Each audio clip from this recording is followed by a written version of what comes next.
on.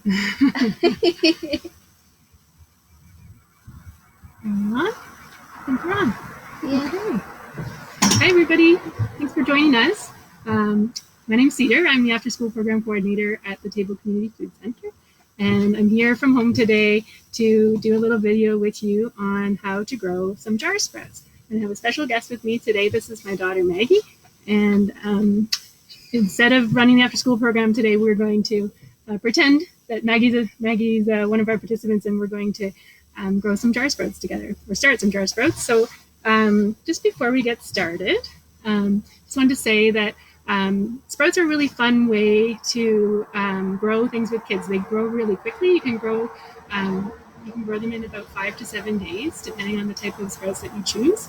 And kids can get involved. They're very interactive, and they're a great, healthy, nutritious vegetable that you can eat. So, what do we need to do before we get started with any food, Meg? Wash our hands. Yeah, wash our hands. So, if you want to go wash your hands before we touch food. And one of the things that we do in the after school program is before we eat, we try to encourage mindful eating. So, what we look at the Canada's Food Guide right here, you can see that. And one of the suggestions is to have half of your plate fruits and vegetables. So this is a really great way for kids to grow their own vegetables to fill half of their plate. And the other thing that we do is we try to eat mindfully. So if you look over here, can you see that? It says, be mindful of your eating habits. So Maggie, what does it mean when we're mindful of our eating habits? Do you remember we talked about it in the after school program? What does that mean to be mindful of our eating habits? Do you remember? It means to notice what you're eating and kind of notice the taste and all your senses affecting you. Yeah, exactly. So instead of getting distracted by things happening away from your meal, we're just going to focus on the things that are happening during our meal. So one of the ways that we do that is we focus on the food's attributes. So that means the way that it looks, the way that it smells, the way that it sounds, the way that it tastes, and the way that it feels.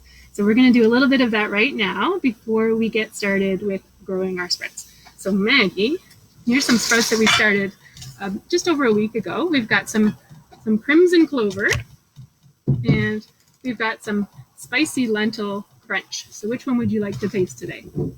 That one? Okay. So what we want to do before we eat it is give it a good rinse, because sprouts can get kind of smelly if you don't rinse them enough. So we want to make sure we give them a good rinse before we eat them. So grab a few sprouts out of that jar. We've just got a colander here and a bowl. So we're doing this outside today, but if you were doing it in your kitchen, you could just do this thing.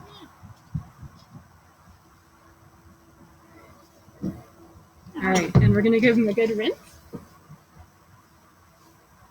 How many seeds? Just pour some water over top of those guys.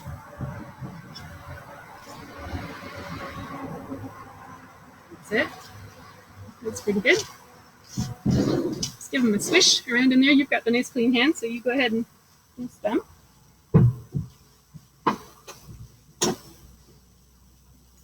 All right, so just grab a few and let's do some mindful eating. So what scents do you want to start with? I'm going to start with the way it looks, maybe? Okay, so what does it look like? A little sneaker worm. Nice and loud? A little sneaker worm, a lot like a root. Like a root or a snake or a worm? Okay. A sprouting root. Sprouting root. What does it smell like? Spring. Springtime. I love it. Spring. What does it feel like?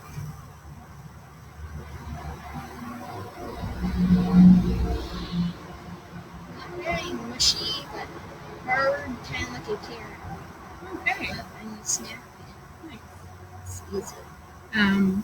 What does it sound like? Crinkly? And what does it taste like?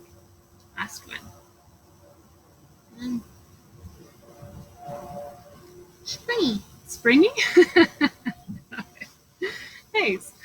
Okay, so that's one way that we encourage mindful eating, is just sort of paying attention to the food that you're eating.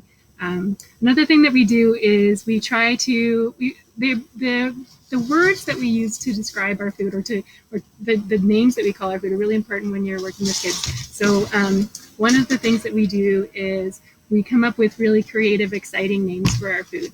Can you think of some examples of times when we did that in the after school program, Maggie? I can remember something at Nana and Papa's. Yeah.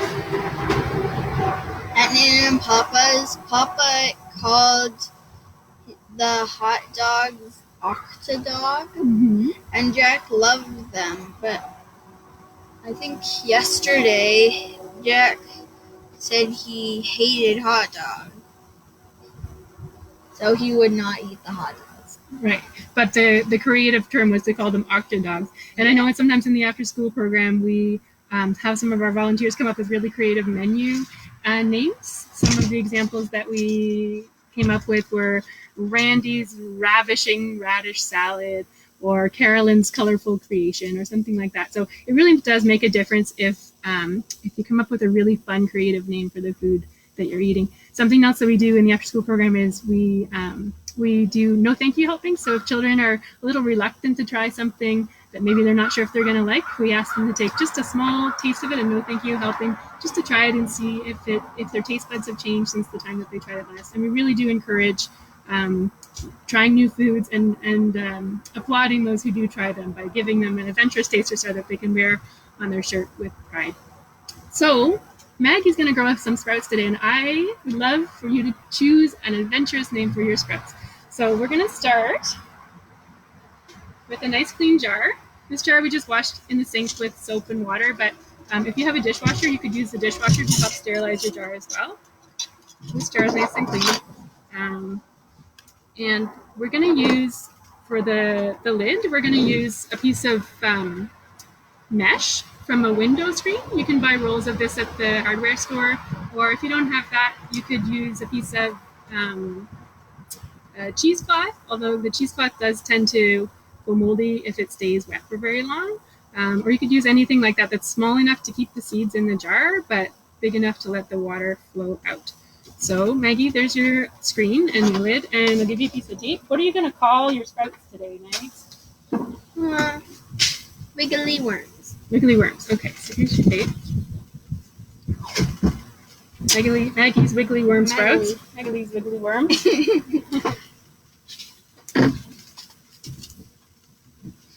And I just encourage you throughout this video, if you're tuning in and you have any questions, our garden coordinator, Joanna, is at the table on site. She's our expert, and she's going to be answering any questions that you have.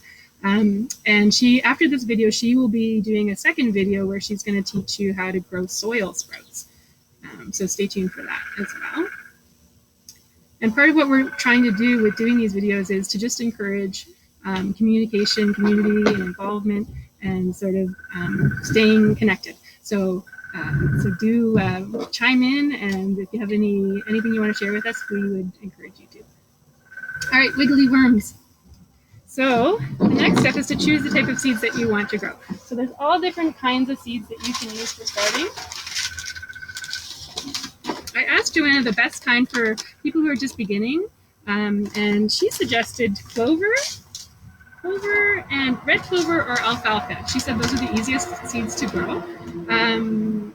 She said some of the mixes that you can get, like these guys here, they tend to germinate at different rates. So they may not all be ready at the same time, or they may be sort of more fussy to grow.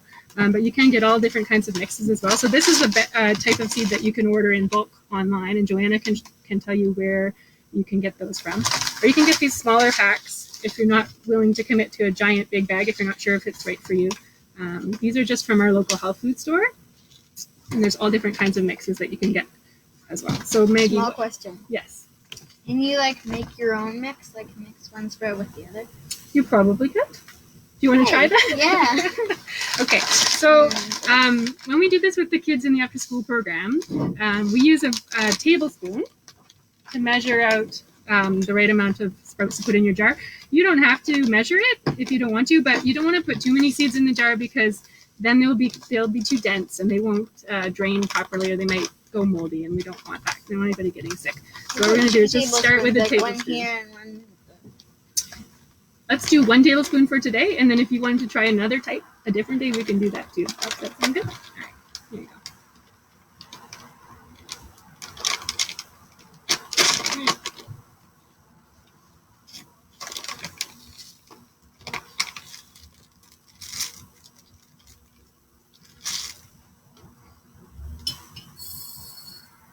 Nice. Okay.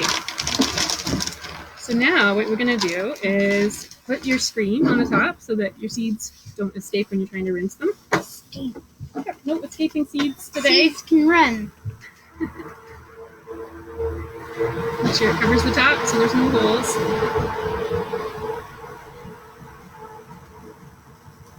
Yeah, it's doing that thing. It's a little tricky to get it to go on straight. Just try not to push it down otherwise. There you go. Nice. There. Perfect. And then what Joanna said is that you want to soak them overnight ideally. So choose a time when you're going to be home for at least a week, which is, it's good. Now's a good time. So, and you want to fill your jar. Here's an example of one that we did yesterday. So fill your jar full of water and let them soak overnight. And you can see what happens. I don't know if you can see that, is that the seeds have kind of gotten plump and the water's changed color. They expanded. Yeah, exactly. And the water is kind of yellowish. Yeah. So let's fill this jar up with some water. There you go. That one I named Wiggly Worms too. So if you're doing this in your kitchen, you can just use your tap water. Just make sure it's not too hot. And the place where we keep our sprouts is just right in the windowsill above the kitchen sink. You want to put them somewhere where you're going to remember to rinse them. You have to rinse them at least twice a day, and the more you rinse them, the better. You don't want them to get smelly. Sprouts can make you sick if you're not rinsing them well enough. They're floating on the top. Mm-hmm.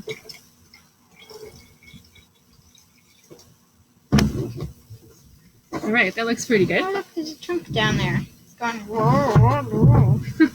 So we'll set those ones aside. Let's imagine that this is the next day, and here's our sprouts that have sat and soaked overnight. So then all you're going to do to drain them is just dump the water out. So give them a little swirl, like a little tornado in your jar. Swirl them around and make sure there's no sprouts stuck in the screen up above, like this. There they go. You want to do it? Yeah. And then just dump the water right out of there, and the screen will hold the seeds in and let the water drain out.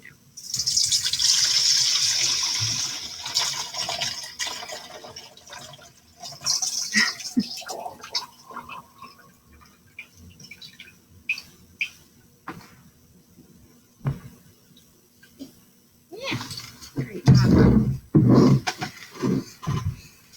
Okay, then what you want to do is you want to tip your jar so that the residual water can drain out, but the air can flow through. So we just use a tray like this one with some raised edges. You can use anything at home that you have that works to prop your jar up. And that's it. You're just going to leave it and let the seeds do their thing, and just make sure you're rinsing it a couple times a day. So, 2 times a day. Yeah. So Joanna is going to chime in just after this and show you guys how to grow some soil sprouts. But just before that happens, I just wanted to mention that something that we try to do at the table is, as a community food center, we do try to reduce social isolation, try to bring people together. And unfortunately right now, that's not something that we can do. So in lieu of that, we are trying to do these live videos where people are able to come together and comment and share any growing and cooking that they're doing at home together. So we encourage you to do that.